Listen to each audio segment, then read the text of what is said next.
एक भयानक रात। रात के अंधेरे में एक बड़ा खाली घर था। वह घर इतना पुराना था कि उसकी दीवारों पर दरारें पड़ गई थी और छत से सीलन टपक रही थी। घर के आसपास एक घना जंगल था जो घर को और भी भयानक बना देता था। एक रात कुछ दोस्तों का एक समूह उस घर में जाने का फैसला किया। वे सभी बहादुर थे और उन्हें भूतों और आत्माओं में विश्वास नहीं था। वे घर के अंदर गए और दरवाजा बंद कर लिया। घर के अंदर अंधेरा था और दोस्तों को कुछ दिखाई नहीं दे रहा था। उन्होंने अपने मोबाइल फोन की लाइट का इस्तेमाल किया और घर के चारों ओर घूमने लगे।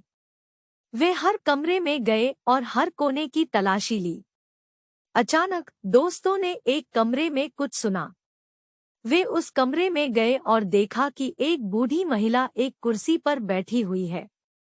वह महिला उन्हें देखकर मुस्कुराई।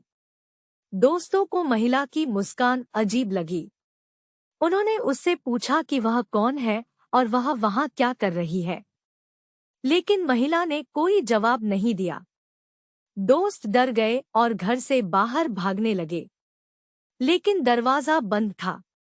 वे दरवाजा खोलने की कोशिश करते रहे, लेकिन वह नहीं खुला। दोस्त घबरा गए और वे जोर जोर से चिल्लाने लगे, लेकिन उन्हें कोई नहीं सुन सकता था। अचानक बूढ़ी महिला दोस्तों के चारों ओर घूमने लगी। उसकी आंखें लाल हो गई और उसका चेहरा विकृत हो गया। दोस्त जान बचाने के लिए भागने लगे, लेकिन महिला ने उन्हें पकड़ लिया और उन्हें एक एक करके मार डाला। अगली सुबह कुछ लोग उस घर के पास से गुजर रहे थे। उन्होंने दरवाजा खुला देखा और घर के अंदर गए। उन्होंने देखा कि घर के अंदर दोस्तों के शव पड़े हैं। वे सभी बुरी तरह से मारे गए थे।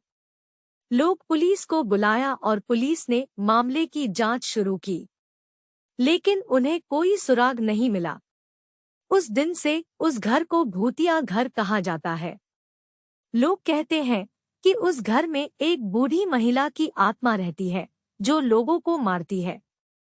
अगर आप कभी उस घर के पास से गुजरें तो उस घर के अंदर जाने की कोशिश न करें, नहीं तो आप भी बूढ़ी महिला की भेंट चढ़ जाएंगे।